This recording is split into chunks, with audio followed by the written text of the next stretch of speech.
Buen día, mis hermanos. Los saludo con mucho afecto y cariño. Ya en este miércoles llegamos a la mitad, al ombligo de semana de este miércoles 18 de mayo, miércoles de la quinta semana de Pascua. Seguimos meditando la lectura continuada de esta Hechos de los Apóstoles en la primera lectura, capítulo 15, versículos del 1 al 6. Y se agudizan los conflictos de la iglesia de Antioquía. La iglesia cristiana, ya de por sí habíamos visto cómo el crecimiento exponencial tan grande que se daba por la predicación y por los signos que hacían los apóstoles, la iglesia crecía mucho, pero todo ese crecimiento generaba problemas. Esa concordia, esa paz en el que todos lo tenían en común, pues conforme crecían se hacía más difícil de sostener. Y ya veíamos cómo hubo un momento en el que hubo quejas, que la primera queja era en el servicio y la atención a las viudas, que no era la misma para los pues, del pueblo de Israel que para los paganos. Y entonces de ahí nacieron los diáconos. Pero hoy nos presenta otra situación, el de la circuncisión. Todos los paganos convertidos les empezaron a decir que se tenían que circuncidar y pues obviamente eso generó un problema entre la comunidad. Parece un problema sin importancia. Oye, la circuncisión, ¿qué más da? O sea, la puedes hacer y no pasa nada. Y sin embargo, dice que provocó un altercado y una violenta discusión con Pablo y Bernabé. ¿Por qué? Porque la gente decía, si no se circuncidan conforme a la ley de Moisés, no podrán salvarse. Entonces, si se fijan ahí, el problema en sí no era la circuncisión. O sea, el problema no era tan leve como eso. El problema era, entonces, ¿qué es lo que pasa ahora? O sea, ¿nos salvamos por Cristo o seguimos dependiendo de la ley de Moisés? Ese es el núcleo del problema. O sea, porque recordemos que los primeros cristianos seguían siendo judíos y seguían yendo a la sinagoga, seguían yendo al templo, seguían cumpliendo con la ley de Moisés. Llega un momento en el que ya se hace ese paso a la nueva iglesia de Cristo, que ya es independiente, no de que deje atrás la ley de Moisés, porque como lo hemos visto, Cristo nunca ha dicho que eso ya no exista, sino le lleva a esa plenitud del amor que Él nos dice. Entonces, ya también se había presentado un problema cuando se enteran que Pedro entra a casa de los paganos y eso también quebrantaba la ley de Moisés, pero en aquel entonces, que si recordemos fue el caso de la familia de Cornelio, pero si recordamos, en ese entonces fue el mismo Espíritu Santo quien después por visiones o de alguna manera movió la situación para que Pedro fuera a predicarle a la familia de Cornelio. Cuando Pedro hablaba, fue el mismo Espíritu Santo quien se posó sobre la familia y sobre los sirvientes, dándole a entender que también los paganos están llamados a recibir el Espíritu Santo y abrazar la fe. Entonces de ahí se calmó ese problema con Pedro porque les explicó que fue el mismo Espíritu Santo. Pero es muy difícil que cambiemos de la noche a la mañana. Somos muy cabezones y como que el pueblo de Israel decía, ok, está bien, aceptamos a los paganos, pero que tomen nuestra fe completa, que se circunciden, que respeten la ley de Moisés. Y entonces ahora el pueblo de Antioquía toman una muy buena decisión. Mandan, le dan el dinero suficiente para costear el viaje de Pablo y de Bernabé y de algunas otras personas como representantes para que vayan a Jerusalén y les pongan el problema a los apóstoles y a los presbíteros. Fíjense, ahí es donde nace el primer concilio, el concilio de Jerusalén, que ya mañana lo seguiremos platicando y lo seguiremos meditando. En el Evangelio de Juan, capítulo 15, versículos del 1 al 8, nos presenta cómo esa nueva faceta en la que nos pide, en la que Cristo nos pide. El Evangelio, como decíamos ayer, a veces nos se centra más en la fe, nos motiva más a creer en Cristo. En otras circunstancias, como ayer lo veíamos, se centra en la caridad o en el amor y nos invoca a amar a Cristo y amar a Dios como Cristo ama. Pero hoy nos lleva la tercera parte nos lleva a la permanencia, a permanecer en Cristo. O sea, creer en Cristo, amar a Cristo y permanecer en Cristo. Y fíjense que este verbo permanecer, estaba leyendo aquí en mi librito de actualidad litúrgica, en mi revista, el día de hoy se presenta 7 veces. Yo siempre les he dicho, si una palabra se presenta muchas veces en el pasaje de hoy, es porque por ahí va el mensaje. Y hoy se presenta 7 veces el verbo permanecer.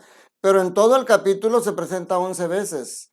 Y en todos los escritos de Juan se presenta 68 veces el verbo permanecer. Fíjense qué importante es permanecer para Juan, hacernos ver que debemos de permanecer en Cristo. Y hoy hace una hermosa comparación entre la vid y los sarmientos. La vid es Cristo, los sarmientos somos nosotros. Dice, yo soy la verdadera vid y mi Padre es el viñador. El sarmiento que no da fruto a mí, en mí Él lo arranca y el que da fruto lo poda para que dé más fruto.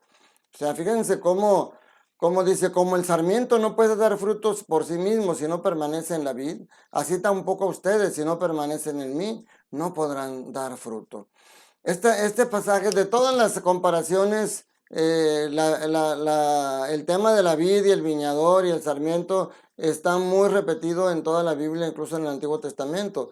Pero todas las comparaciones que hace, que tiene como clave la vid y el viñador, en esta de la vid y los sarmientos, queda muy clara cuál es la relación de dependencia entre nosotros, entre Cristo y sus seguidores. Yo les puedo poner el ejemplo aquí en mi casa, que es casa de ustedes. Alguna vez les he comentado, yo tengo una parra en el patio. Ya el año pasado nos dio por primera vez fruta, nos dio uvas. O este año esperemos que nos dé más. De hecho, ya en este año ya empiezan a verse los pequeñitos racimitos, las bolitas muy apenas de cómo empiezan a darse esos pequeños racimitos. En el frente de mi casa, de su casa, tengo también otro árbol frutal que es una mandarina. Ya está de buen tamaño y ya también hoy por primera vez, todavía no me da fruto, por primera vez ya se ven las bolitas también de la fruta de la mandarina que está empezando a crecer. Hay varias ya diseminadas en diferentes ramas. Entonces, miren, yo ahí lo puedo ver tranquilamente y ustedes lo pueden ver si tienen un árbol frutal en su casa. ¿Qué pasa si esa ramita que yo veo de mi parra, donde ya tiene un pequeño racimo, qué pasa si yo corto esa rama y digo, ah, qué bonito está, la voy a cortar para ponerla de adorno en mi casa? ¿Qué pasa con esa rama? ¿Qué pasa con esos frutos que ya están ahí? ¿Van a crecer? ¿Un día me los voy a comer? Pues claro que no. Lo mismo que las mandarinas que están chiquitas y que están, ah, qué bonita, la voy a cortar esta ramita para tenerla.